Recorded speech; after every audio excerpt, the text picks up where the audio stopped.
online listeners, and Twitter followers to our meeting. For our visitors and those listening online, today's agenda involves our board committee sessions, and tomorrow's agenda is the official meeting when the board will vote on the action items presented. I will now read the ethics statement that is required of us. Board members are reminded that it is our duty to avoid conflicts of interest and the appearance of conflicts of interest as we handle the work of this board. Does any member of the board know of any conflict of interest or any appearance of conflict with respect to any matters coming before us at this meeting? If so, please state them for the record. Seeing none, if during the course of the meeting you become aware of an actual or apparent conflict of interest, please bring this matter to the attention of the chair. It will then be your duty to abstain from participating in discussion on the matter and from voting on the matter. Board members, at this time you have seen the agenda for over a week and had the opportunity to review it. I ask if there are any requests for changes to the agenda. If not, I request a motion for approval. Thank you. Ms. Willoughby makes the motion. Second. Mr. Buxton seconds. I ask Dr. Townsend Smith to call the roll to capture the vote. Yes, sir. Mr. Buxton? Yes. Dr. Oxendine? Yes. Ms. Kamnitz? Yes. Ms. Willoughby? Yes. Mr. Chastain? Yes. Mr. Ford? Yes. Vice Chair Duncan? Yes. Thank you, board members. As a quick reminder, we are going to break for lunch today at 11 o'clock sharp. We have down in room 150 the Digital Teaching and Learning Legislative Day that's going on. President Pro Tem of the Senate, Phil Berger, will be speaking at 11 o'clock, and we will then have a chance to meet with legislators and students during our lunch break. So promptly at 11 we want to, or maybe a minute or two before, we want to go ahead and take our break. If for some reason we're in the middle of the item, I hope that the interruption will be tolerated as we're trying to get through an item, and we will pick it up as soon as we get back. We're not normally on such a tight time frame to actually hit an exact point in time, but we will be today. So we will now proceed to our committee meetings. We'll begin with my committee, the Business Operations Committee. We have, along with Todd Chastain, we lead this committee. And we have, first of all, the Business Operations Committee's report on career and technical education. Ms. Stacia Solomon, who is here to report on this great expansion program for career and technical education. And Solomon, please. Good morning, Welcome. Vice Chair. Good morning. Good morning, Vice Chair Duncan. Good morning, Superintendent Johnson and board members. This morning I will be providing an update for you on the Career and Technical Education Program Grant Expansion Program. This report encompasses two grant programs. One is the Education and Workforce Innovation Fund that was established during the 2013 legislative session. And the initial grant funds for this particular grant were distributed during fiscal year 2014. Thank you. Am I pointing right? Okay. Just 1 second. Thank you. Okay, so this slide will outline the objectives of that grant, which in a nutshell really align with our State Board Goal 1. Both of these grants do that every student in the North Carolina public school system will graduate from high school prepared for work, further education, and citizenship. So there were, this slide will outline the 12 grantees who received this particular grant, 9 of which received were districts and 3 of them were schools. The non-districts received a total of $800,000 and the 3 schools received a total of $350,000. This grant has distributed its last disbursement as of fiscal year 2019. The report that you have received will encompass the activity for the academic year 2017-2018, and you'll receive the final report for this grant next year during this meeting when it is shared. The next grant that this report encompasses is the expansion grant for 6th and 7th grade. So this slide will outline the goals of this grant, which specifically focus on employing additional licensed personnel in the specific area of CTE, career development coordination, or CTE support personnel in order to expand the CTE curriculum down into the middle grade, specifically 6th and 7th grades. So for 2017-2018, there were 14 grant recipients, and the slide has left the conference. The slide will outline exactly where those grantees are and the specific award amounts that they received for the 17-18 academic year. The final slide will kind of give an overview of the report as a whole that includes specifically what the grantees in total were able to accomplish with these grant funds. I won't read them to you. I will pause and allow you an opportunity to review them. And again, this is just a high-level view of what the grantees were able to accomplish, which again aligns with State Board Goal number 1, that all of our high school students will graduate career and college ready and ready for citizenship.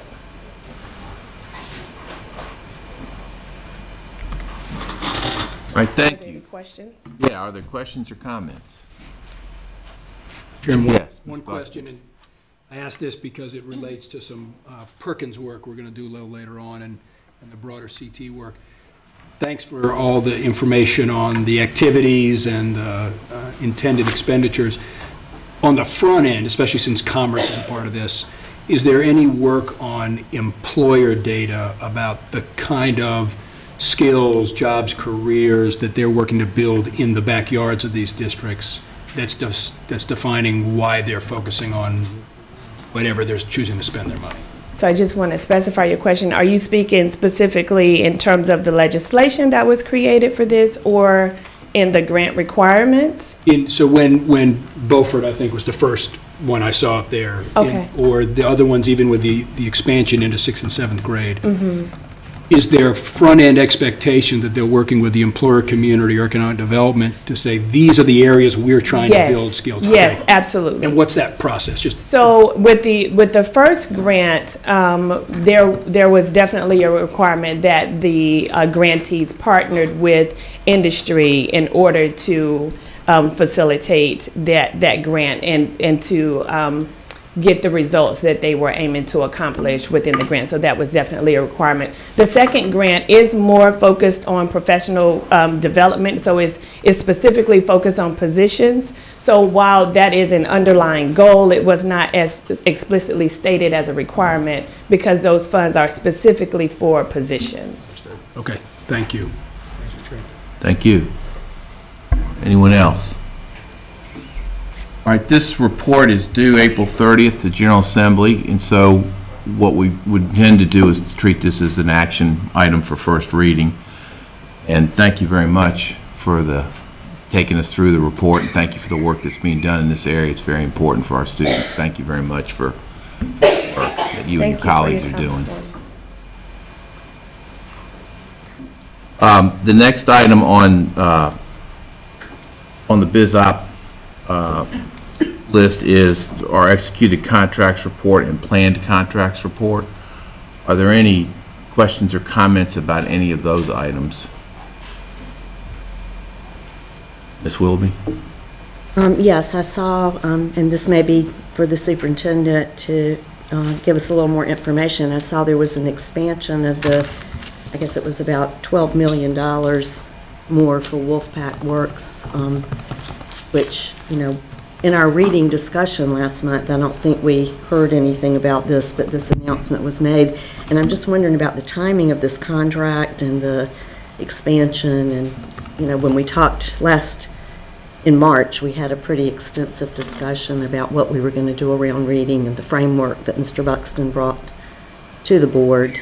So I'm just wondering about the timing of that contract and the announcement. Thanks. Dr. Shu can come up and speak to that, and we can dig into more information if you need it. And I know the announcement actually came from NC State as well, but they did run that by us before it went out. Yeah. Good morning.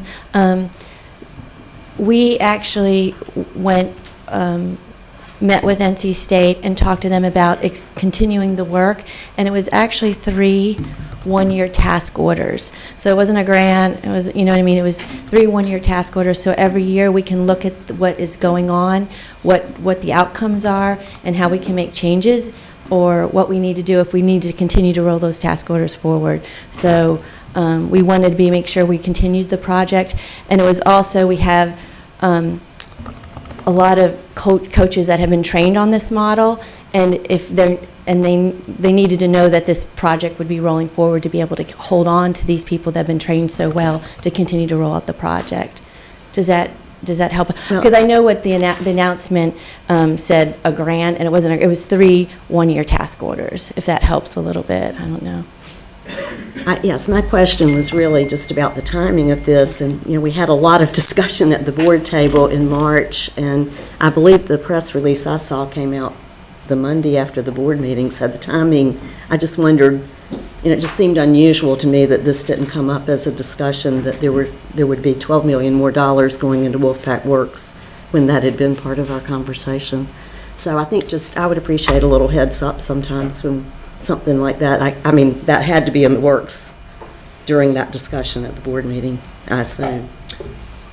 I assume too, but we've already started Wolfpack Works, and I think there's broad agreement we want it to continue, and I'm sorry, it did not occur to me to put that as part of the conversation. I think there's broad support for Wolfpack Works and has been for a while. Mr. Chairman. Dr. Oxenden, I believe better. Go ahead. Just a clarifying question for Dr. Shu. So based on what you said as task orders, Yeah. I'm not going to speak for the board. I would say personally, I think Wolfpack Works has a very good model in place. I think their focus on coaching and coaching new teachers is very important. I couldn't speak to the budget and whether that's what's needed. But if we are not seeing results for any reason from that, it does give us the opportunity in the out years, so to speak, to pull back. Absolutely. So the $12 million is essentially obligated in our... It's actually like 3 to 4 million next year. It's almost 4 million next year, then it's a 4 million, and it's a 4 million. It's broken down kind of like that. So it's not this one lump sum. It's every year. So this next year, I think it's like 3.89 million, and then the next year it's 4 point. So it's not like a lump sum going out. It's a certain amount every. So the department has the ability to look at the data and evaluation. Absolutely. Follow up on that. Second would be, this comes out of the... You may want to wait for me. I think the superintendent may have wanted to comment on that last. I'm sorry. Just to be clear, this does come out of the reversions, potential reversions in the summer camp money.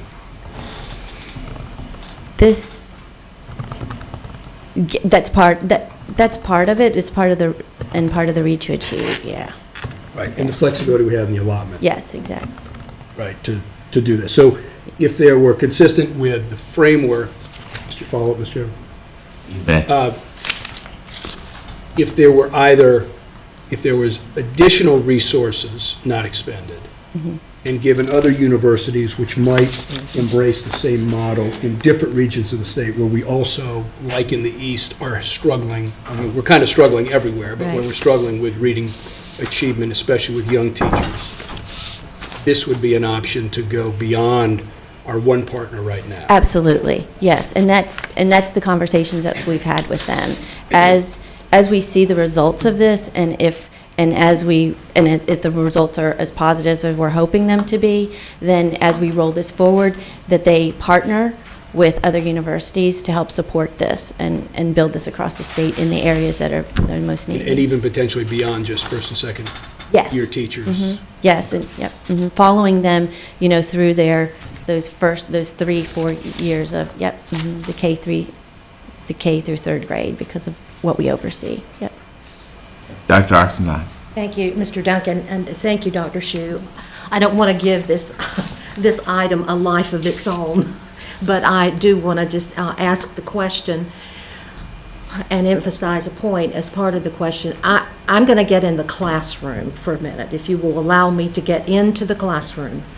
I want to make sure, I think it's so important that the techniques and the strategies and the methodology that is rolling out of Wolfpack Works, that in the expansion, in the implementation and expansion of all of that, that let's say the student teachers or prospective teachers coming out of UNCP or whatever institution, EPP, across North Carolina, understands how to teach reading. It just comes down to that. So I hope that that's part of the implementation effort, so that the coaching is taught and anything related to the coaching and the presentation of techniques and how to teach. This is where I am in reading as a board member. Absolutely. I mean, that's what one of the things that Dr. Galloway and I are talking about is the science of reading and what teachers need to understand about what is so important about reading and what they should be implementing in the classroom. So that is another project that we're looking at and how to go about implementing that moving forward. So you're talk, and actually in our plan, that is one of the things that we spoke about and talked about. So absolutely, that is, you're right, you're thinking the exact same way we are, that we need to get teachers understanding the science of reading and being able to, right. yeah. Very good, thank you. You're welcome. Yes, Ms. Kamens. I share a little bit of Mrs. Wilby's, I think, confusion about why we haven't heard more about this before the contract is presented to us. So I'll have to ask the questions now that I would have preferred to announce ahead of this. How many districts are currently being served by Wolfpack Works? I believe there's 15. So there's not. This is not an expansion of the program. It's the program. Right now, we are holding steady, but we're following the teachers. So we're following these teachers that, the teachers that were being served in first grade are now going to be served in second grade, and we'll follow up with serving the new first grade teachers too. So we're expanding them first, second, and third. But regionally, it's not being Correct. expanded. Mm-hmm. We are looking at the data on what schools plan to continue and what schools are not planning to continue and for what reason. Majority of schools are planning to continue working with Wolfpack Works. And what is the amount, the annual, as you said, the task amount or the annual amount that Wolfpack Works has been receiving? They received almost, it's 5.9 million this past year to get it all up and started, and now to maintain this moving forward. This year, the next task order for the 1920 school year is, like I said, I believe it's around 3.9 million. And then next year will be 4.2, and it's something like that, and 4 point the third year. For the third year. So basically, this is a continuation Correct, of yeah. what we've been And doing. as we see the results, and as we see the results are as positive as, like I said, we're hoping them to be, then we want to look at expanding, and then that's what we're hoping, that we'll be able to get funding to continue to expand this program. Thank you. Mm-hmm. Thank you. Any other questions or comments on either this executed contract report item or any of the other executed contract report items or planned contract report items? All right, not seeing any. The last thing to report from the BizOp committee is we do have an item on the consent agenda, BizOp 2, which is certification of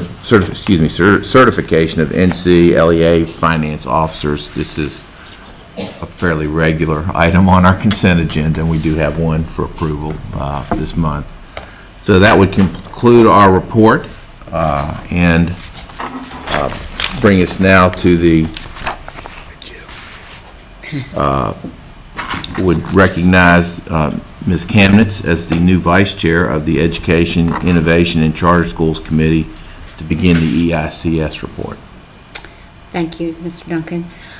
Before I turn it over to Mr. Machado to go over these two items today, first of all, I think we're all probably happy to only see two items on the EICS agenda, since the last few months have been quite lengthy. But I would like to say, just as a personal thank you to Mr. Machado, who invited me to attend the last meeting of the Charter School Advisory Board.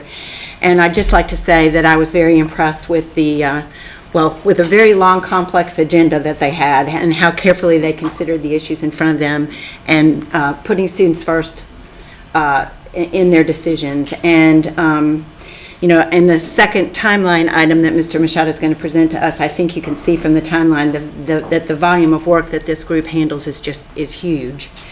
And, you know, it struck me, they're not running these schools from day to day, they're overseeing them, but nevertheless, they're overseeing over 180 schools in this state across a whole different range of time frames and capabilities, and it's just a huge job. So I'd like to sort of take my hat off and say thank you to the CSAB for the work that they do. Mr. Machado. Thank you for attending that meeting. We appreciate your support. First item you want me to discuss is... Yes, I'm sorry. Action on first reading, EICS 1, Anson's charter request to relinquish their charter. Anson County Charter is currently in their 1-year delay. They sent us an amendment to ask for a 2nd-year delay, and we asked them to appear before CSAB. This entire board has changed membership, and it's our offices and CSAB's opinion that this isn't the board that you gave the charter to, so we asked them to, the CSAB voted to revoke that charter, and then before this meeting, excuse me, they voluntarily relinquished the charter. So, and they do plan on reapplying with this new board, but we felt like this wasn't the board that you gave the charter to and wouldn't be appropriate to give them another year delay. Any questions for Mr. Machado? All right, that will come to us as an action on first reading. EICS 2, the 2019 proposed charter school application timeline and process. We had this on our agenda last month, I believe. So this is for action tomorrow. But you want to? Again, to reiterate what we talked about last month, we are moving the application process up 30 days so we can get the applications to you quicker for approval and give our schools a little more time to get up and running. It's a really tight crunch, even when they go into their planning year, to get this done in 12 months. So we're hoping that getting, moving the timeline up 30 days will get the applications to you quicker. We can get them approved and they can start their process. And we're also, if the school is applying for an accelerated application, the only thing that they can be approved for would be accelerated apps. If they are not approved for that, they will have to come back the next year and reapply. That's one of the two biggest changes that we're doing. Questions? All right, thank you, Mr. Machado. Thank you, Ms. Kamnitz. That was tough. Earlier this year, Chair Davis established an ad hoc committee for our strategic planning process. Today is the first update. We will hear about revisions made to the draft plan that we started revising in the fall. Now call on Mr. James Ford, as chair of the strategic planning committee, to provide an update and to outline any next steps as we prepare our planning and work session next month. Morning, Mr. Vice Chair. I am James E. Ford, the chair of the strategic planning committee. I'm joined alongside my vice chair, Jill Kamnitz, and other committee members, Dr. Janet Mason, Tabari Wallace, and the assistants of Ms. Allison Redden and Dr. Ina Townsend-Smith. As mentioned prior, we spent quite a bit of time in the fall session outlining what our goals are, and so you see the 6 goals that have been laid out. And as well in the attachment, I trust that you see there have been a few revisions, and I'd like to go over those with you. One is there have been some minor changes to goal number 1, and the impetus behind that was really to focus more on the notion of opportunity gaps One of the critiques that came to light and fruition was that a lot of what we had outlined prior to had focused more just on like kind of straight proficiency measures. And as we thought about what the focus areas were going to be, of course being whole child and equity, we weren't really measuring access or opportunity. We were more so focusing on outcomes. And so we wanted to try to shift that and change our orientation. And so now what you see is more reflective of items that truly measure access to opportunity and closing those gaps in the name of equity. And we also try to take an approach that was more reflective of the whole child, whereas it was identified as one of our guiding principles. We didn't feel like you could see it in the stated goals of the objectives. It was kind of mentioned out front, but it wasn't baked into the collective items that we decided we were going to measure. And so both of those are sort of major changes. There's also an additional goal 3 is to increase educator preparedness to meet the needs of every child. And you can kind of look and see, the things that are listed under there. And we decided to break those out. And these are very specific things. And I trust that you have read through them, and we'll pause for questions. But increasing the number of educators of color in schools across North Carolina, to us that comports with educator preparedness and meeting the needs of every child, but again, guided by the research as to what really does help move the needle in part. And so I will allow you all to take those things into account. The other thing we did is we wanted to really focus on, being research driven and what the data say really help us to close these opportunity gaps and speak to whole child. And so we know that our perpetually low performing schools are overwhelmingly schools that have a high poverty threshold, overwhelmingly students of color, that almost half are urban schools.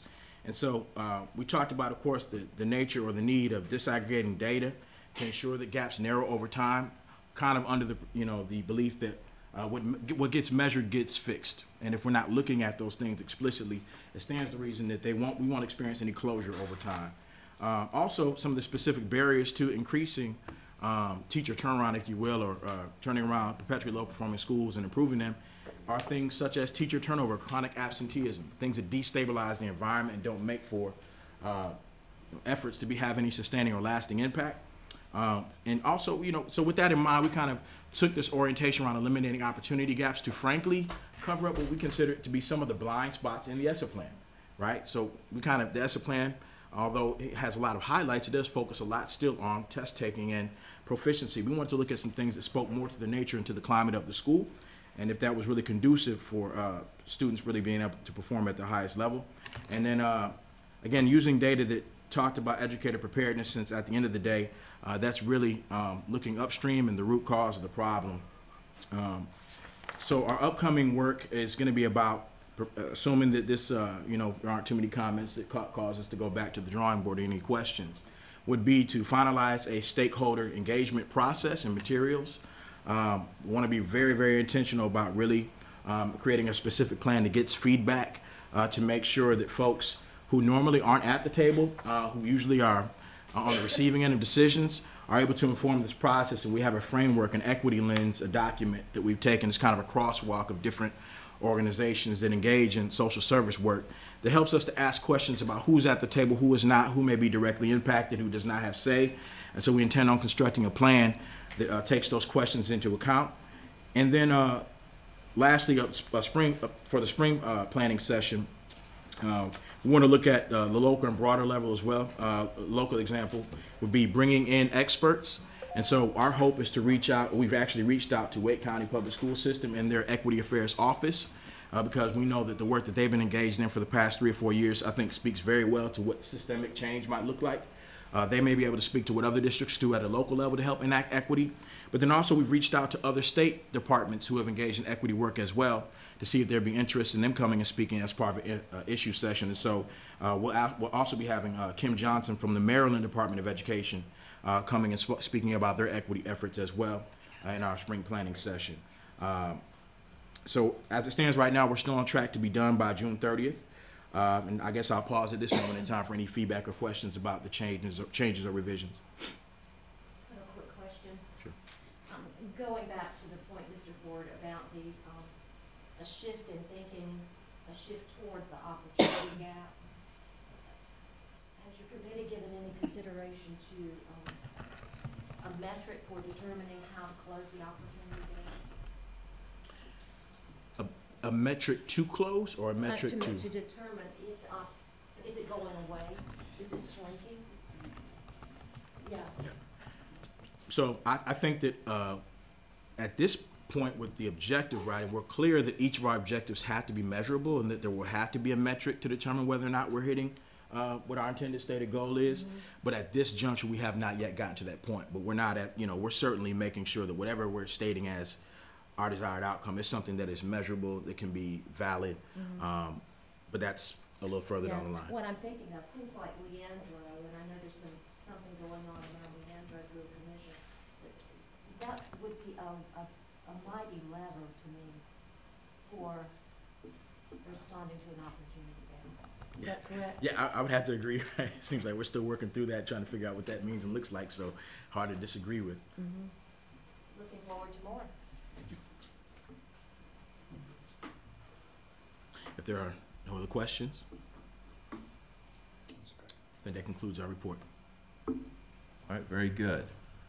We find ourselves ahead of schedule, and I think we have to, our next item has outside speakers coming in, and so I think we're going to need to go ahead. I indicated we're going to break at 11, and then we're going to actually break a little before 11, so we're going to have an extended break at this point till 11, at which point we will be attending the lunch with the Digital Teaching and Learning Legislative Day down in room 150. We'll have the opportunity there to experience the students and districts demonstrating how digital age classrooms can transform how students learn. This event will provide all of us an opportunity to engage with some of the 1.5 million students who are the reason we serve. So I think we all look forward to that. I do apologize for the fits and starts in the start of the schedule today, but we will get promptly back here at 12:35, and we will then pick up our schedule and have no other interruptions thereafter. We'll keep moving through the schedule after that. So thank you to everyone for your patience. We'll report to the chair that you sit through this. That's right. That's right. So we stand in recess until 12:35.